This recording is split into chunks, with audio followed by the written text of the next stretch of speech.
All right. I'm excited. I've been looking forward to this for a bit. Welcome, Stan, to the Leaders Who Care series, first of all. Thank you. Thank you, Mark. It's such a pleasure to be here. Thank you for inviting me. Well, I think people will see really quick why I invited you, and it's not because you have a cool name, Stan Chen. That's not the only reason I invited you, because I'm always jealous that you probably don't have to spell your name, as certainly as much as I have to spell my name.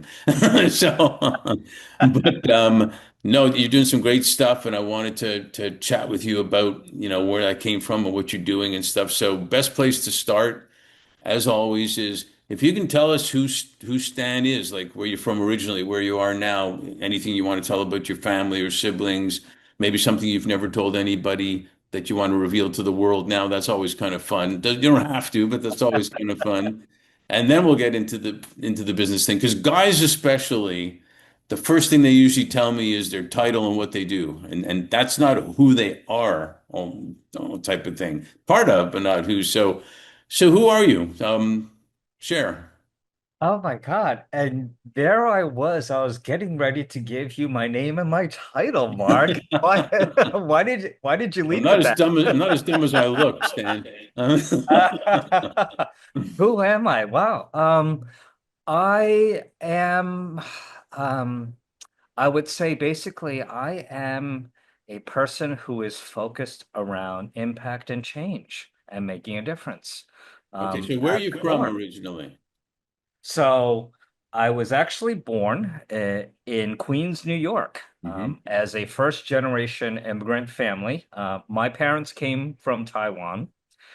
And look, my dad is was actually an immigrant, as well as my mom.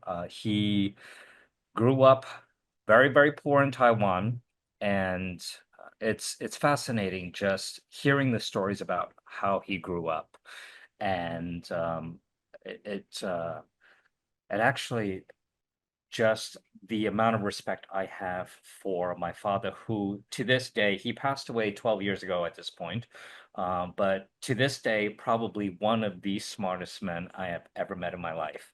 I like to tell the story of he was a math genius, just a genius in general. In fact, he used to sneak into school. They were so poor that my dad used to sneak into school at night to study for his exams, to borrow the electricity, the lights to study for his exams. And he managed to work his way into Taiwan University, National Taiwan University, which is the number one school in Taiwan. Got his degree, went on to become a nuclear engineer, immigrated over to the US, and built a successful life and business over here in the United States. But one of the things I love, one of the stories I love telling about my dad actually is he was so smart that um, at a certain point he had a successful business and he didn't need to really work that hard anymore, and his downtime would be going to casinos and playing blackjack. And you know, blackjack, it's the only game in the casino where the odds are slightly stacked in your favor. Right. So he would count cards. And after he got banned from a few casinos, he started playing the $5 tables because he just wanted to keep his mind sharp. He wanted to um, have those small little wins, let's call Hmm. it. And, but, and have a little recreational time. So Well, I have a feeling once we get to the influencer part, he's going to be one of them, for sure. Do you have siblings? I do have an older sister. She's 1 year older. She is still living with my mom, but yeah, she and I grew up. Um, I am sad to admit that I am not as close as I would like to be with my sister. I was the overachiever and always um, kind of more independent. Let's put it that way. But yes, I do have an older sister, and she did actually finish her first year of law school, but she is right now I'm very grateful for her actually because my mom is definitely getting older and she is there to really be a companion for my mom. And Well, there's a reason for everything. I generally think so. Good for her for being that person, yeah. because it's hard in general. So when you were a kid, then, since we're talking about siblings, were you the computer geek nerd at the time, or did you have the lemonade stand business, or music, dancing? What? Well, look, my work right now is, as you know, but the audience might not know, was what I like to call the intersection of sustainability and technology. So the question about whether I was into computers or anything like that, not really. I was definitely a one of the classic overachieving immigrant households. And straight A's, look, straight A's were the baseline. All right. Yeah. I played violin, excelled in math and science, all the hallmarks of a traditional Asian upbringing. It's but in terms of computer science, no. But like you know, was really navigating the two worlds, right? The structured expectations at home and the Western society, which is obviously a lot more freeform, more expressive. And but that kind of duality definitely did shape me in terms of being very analytical, very curious, and I would say, yeah, very entrepreneurial from a young age. Absolutely, for sure. I definitely did want to build things, explore, intellectually curious, and just building. Now looking back, definitely building a foundation for trying to figure out how to make the world better, how to make it work better. Well, I can relate. I do have a Jewish mother. So, um, and there's the old joke that on Christmas Day, the Chinese restaurants stay open because the Jewish people love going out for Chinese food on a Jewish holiday. Well, Um, that and reminds me of that. You've seen that SNL episode, right? I think so, right? Yes. But you see, what we just did is actually what's needed more in the world right now is laughing about this stuff and being okay with it and loving the differences, loving the similarities, and it's a whole other discussion. But it really is important that we're kind of a lot of ways the same. I want the same things and everything, you know? Oh, I wholeheartedly agree with you on that one. I do think that it's, society really needs a little more understanding, a little more empathy. I mean, for sure, empathy, but the fact is, we are so much more connected than we realize, right? Across political divides, I mean, especially right now, it is absolutely important, crucial, essential for us to understand there are so many more things connecting us than dividing us. All right. We 100%. all want love. We all want connection. We all want to find our own tribe, right? These basic, essential, like fundamental human conditions that, I remember going out to Ohio, and we sat at this diner in the middle of nowhere and started talking to these people, and he said to me, you know, you're okay for somebody from New York. I like when they ask you, so where are you born? But they're expecting like God knows where somewhere else. It's that. It was interesting. I don't know if I should even bring this up, but President Trump asked the leader of Liberia recently. He said, I don't know if you saw it, you speak such good English from where you're from. And their language is English. And it was Right? like he's not supposed to be even educated because he comes from Africa. Uh, Uh, so oof. too much of that. But let me go to education for a minute because that's important for Chinese families and Jewish families and everybody. Um, what were you envisioning when, I mean, you went to Boston, you bachelor's in medical science, if I'm not mistaken, right? What were you envisioning then? Look, yes, as you mentioned, I was in Boston University's 7-year BA MD program, straight out of high school. Look, that was a uh, Asian family, a huge source of pride for my family, especially for my father, who came from humble beginnings. And for his part, obviously, he worked and sacrificed really hard to give us these kind of opportunities. But look, in reality, it was their dream, not mine, right? I definitely did realize during my first year of med school that look, it wasn't what I wanted to do. That wasn't the kind of change that I wanted to make, one patient at a time. And it definitely set me on a different path. Yeah. Yeah, no, I get it. I was supposed to be a sports broadcaster, but I went into accounting, so you can figure out what the scenario is there. Um, um, with respect to impact and whatnot, we started our firm, Fifth Element, on the premise that leaders and their organizations, whether they're corporates or startups or nonprofits, can do way better financially, economically when they're doing good at the same time. It's unfortunate it took us years and years and years and years and years and years to figure this out for some reason, but that's what we're based on. Was there an inflection point during the next few years after school to decide to then earn your ALM in information technology at Harvard? Well, there was a few years gap before I went back to Harvard. So I Hmm. did travel around in Asia, mostly in Taiwan. Um, and when we talk about inflection points, I'm not sure what an exact inflection point was. Uh, Definitely those years of travel, going back to Taiwan, taught English for a bit, and then ended up opening my own English school in Taipei. Definitely did give me some real world entrepreneurial experience, as well as reconnecting with my roots for sure. But going back to ALM, I think the biggest inflection point was during that information technology program was that was right actually at the time of the dot-com crash.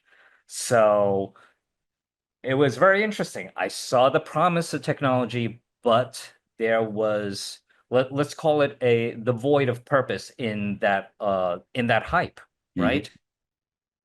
And going back to the recycling industry, really picking that mantle up that my father had started, it really allowed me to explore how technology could serve sustainability. And that really, I would say the inflection point in that was developing what RecycleGo, it became the foundation of RecycleGo for sure.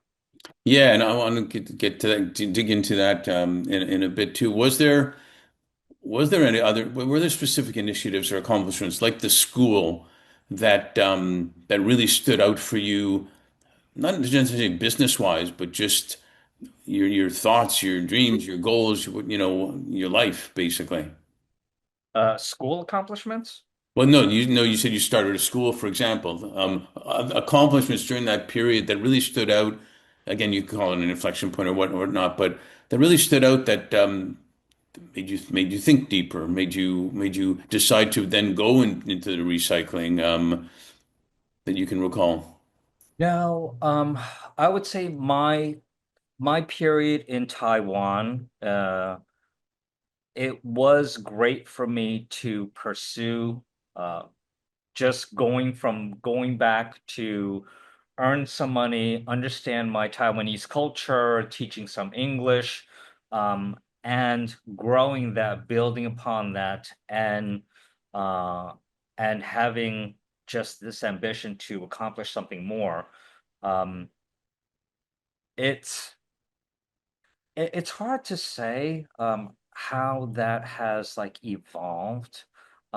My period in Taiwan, one of the things that I've definitely been able to take away from that period is just um, understanding how powerful community and culture is, actually. I definitely feel that just through a lot of personal experiences, a lot more of a connection with my spiritual side. All right. And the physical world, and let's call it things that defy definition, right? That don't have, we can call it, it's so fascinating what science has defined right now, right? And what's beyond the realm of science because we can't define it yet. And the whole concept of quantum, right? Quantum as in the act of observing something changes the properties of an object, right? On the quantum layer. The act that basically on the quantum level um, objects can have different states coexisting at the same time.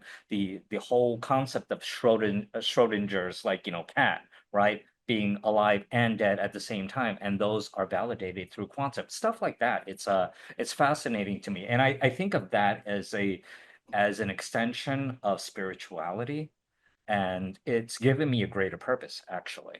Yeah, and I wondered, the only reason I asked that is, and we talked before this a little bit about maybe a lot of this stuff was even around during ancient civilization, and so much wisdom comes from way back. If periods like you have had and other people, and we allow people to let their imagination go a little bit and be more creative, and where are things derived from to get to the point that the next stage we're going through happens more properly, if you will, rather than just being theoretical or numbers or whatever it may be. Because, they talk about how the fourth industrial revolution is clearly AI and technology, Mhm. but talk is also the fifth is about humanity.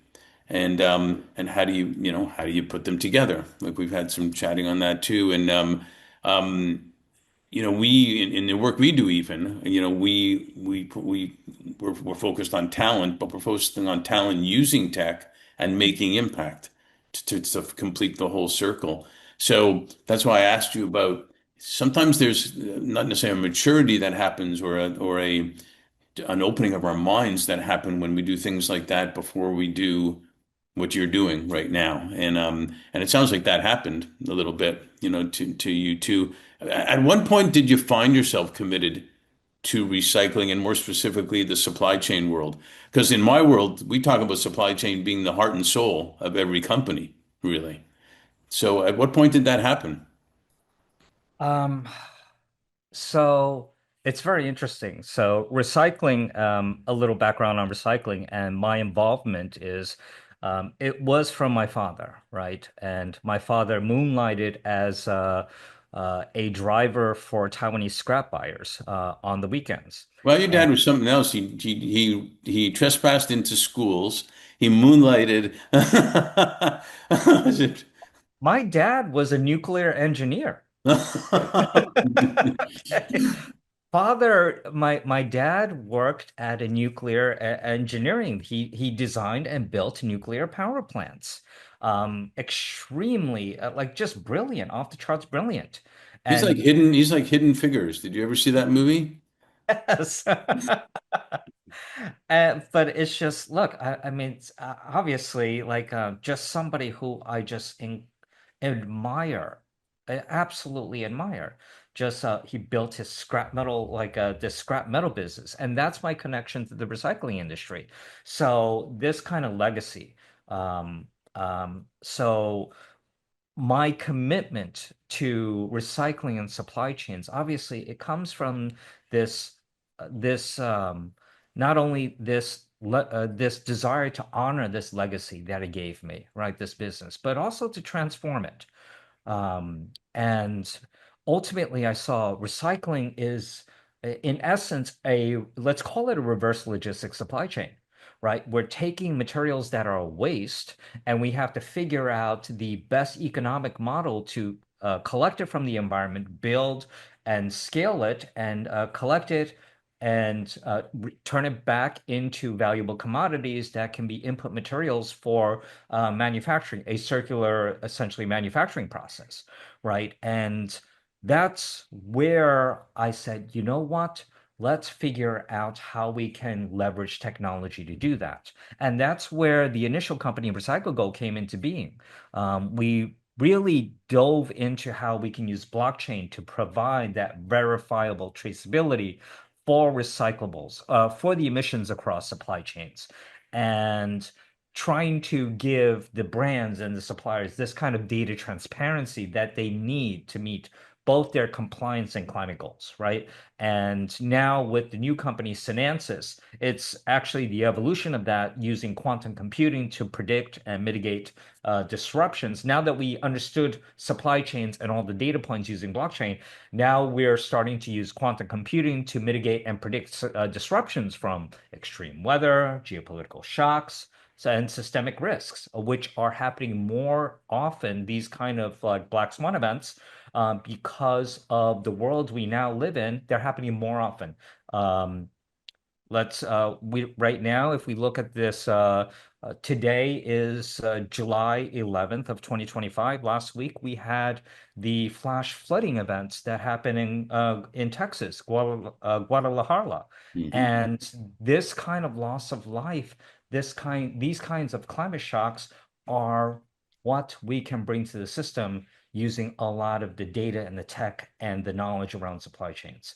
So yes, so my commitment to recycling and supply chains has really been an evolution to really my commitment, for lack of a better word, to serve, to understand where I fit in society. Yeah, I think it's brilliant. I remember Ryder System used to be riding the trucks way back then was a client of mine. I remember when they were all excited where they just knew where the trucks were, basically. Hmm. And but you got to start somewhere, right? In the process, and kind of like when I was at Deloitte and the word processing department was all excited about the eraser being in the typewriter. It's, you know, and you see where things are derived from, and but you got to start somewhere to develop. It seems to me like you got the whole package there of what you were looking for, where a business that can make you money, support your family, but at the same time impact humans and jobs and stuff and and food supply that coming from different places, and at the same time help the planet at the same time. You kind of have it all, it seems. Well, we all have to start somewhere, right, Mark? I heard that somewhere, yeah. But it's true. You really are encompassing people, people, profit, planet, however that goes. And it has, I don't know. I think business models have to incorporate all three. It really does at this point. I The reason we're in so much trouble in the first place is our economic models don't make any sense, right? Those kind of environmental or societal externalities, that should have been factored in when you designed that business, when you built out that business model. Well, all of that is coming home to roost, and we need a better system. We need a more evolved system, a more inclusive system that can take all these kind of externalities and that are integral to any kind of model going forward. And it is about people, planet, and profit. Absolutely. Tell me a little bit more about how does RecycleGo and Sinansys work together? Tell us a little bit more about about that. Well, so look, RecycleGo obviously is focused around was the original product in for helping companies recycle better. That evolved to a recycling blockchain, and understanding once we understood the recycling process, we really understood a reverse logistics supply chain. And when I was rolling that out, the conversations we were having was here's a blockchain for recycling. And the conversations we had with stakeholders, they were like, yeah, but if my customers aren't asking for it, why should I pay for it? Right. And I knew that um, I, I knew that this is what the world needs. All right. We need more information in order to have better options to do the right thing. I think people are inclined to do the right thing if they're presented with the proper choices, right? So if you can't measure it, you can't manage it, and blockchain allows you to do that. But as we built this out, we're like, wait a minute, we have a product and process agnostic platform to understand supply chains and the sustainability of supply chains. So Sinansys evolved into that, and also partnered up with a quantum as a service company, which is actually one of our investors, and they brought quantum on board to run all of these essentially quantum models to run multiple simulations. All right, well, you know what? Now that I understand the supply chain, let's start understanding what happens around supply chain disruptions on each point in the supply chain, what's going to happen, and to build more resilient models. All right. And it is about being more proactive versus more reactive. I mean, we're in the point of crisis management right now, Yeah. right? All of these things. Well, if we have visibility, we can be more resilient. And a lot of my work not only allows companies to be more resilient on these what basically shocks, uh, but also build resilience into communities. We're talking about marginalized communities. We're talking about these events are affecting marginalized communities more and more. They're the ones that have the most economic impact, and they're the ones that are going to recover the slowest. Well, I think certainly your mom is. I'm sure your dad is proud too, because you are actually helping people's well-being in a way, anyways, versus becoming a doctor. You're helping people's well-being anyways in a great way, and kudos on that. And I got we say in LA, you probably know this. We say in LA, we got to leave them wanting more, so we can do a sequel. So we may have to do that. But I got one more question in this part for you, and in 2021, one of my clients said to me about 2020, which was the COVID year, obviously, that was the year that flew by slowly, he told me. And I said, yeah, for real. And because even to this day, it sometimes feels like it was yesterday and also years ago at the same time. And now we're already in the last half of 2025. So with all that said, what are you most grateful for and what are you most hopeful for? Ah, look, 2020, it's interesting that you bring up 2020, but obviously the global pandemic um, was game changing for everybody, right? We had such huge supply chain shocks. And at that period, one of the things I'm grateful for, but not really because of the conditions of the world that needed this solution. Was during that time, uh, I co-founded a initiative called Mask Force, and this was a rapid response initiative that it was basically leveraging my knowledge of supply chains, global supply chains from all my years of shipping recyclables to Asia. Well, all of a sudden, we needed tens of thousands of N95 masks to the frontline workers, especially in the early days of the global pandemic in New York City. So we sourced the masks from China, clear customs, delivered them to hospitals in 10 days. Wow. So, and this was at a time when every day meant lives. Right. So for me, that was the first real impact use case we had for RecycleGo. So look, right now, I'm very grateful that this allowed me more clarity in terms of my vision, right? I'm very grateful that I hope to see a greater alignment with capital and climate, with innovation and empathy, right? Leaders are beginning to see that, look, resilience isn't just about tech, right? It's about really caring. And I think that's hopefully a huge, huge shift. Yeah, thank you for sharing that. That's it shows we can do great things beyond imagination and beyond impossible if we just want to and work together. So thanks for sharing that. And hey, I'm grateful that I got a new friend and you are a leader who cares. And that's the same reason I think I'm hopeful too for that. So thanks for being on the series and really appreciate it. Thank you, Mark. Thank you for having me. Thank you for listening to the brand called You Videocast and Podcast, a platform that brings you knowledge, experience, and wisdom of hundreds of successful individuals from around the world. Do visit our website www.tbcy.in to watch and listen to the stories of many more individuals. You can also follow us on YouTube, Facebook, Instagram, and Twitter. Just search for the brand called You.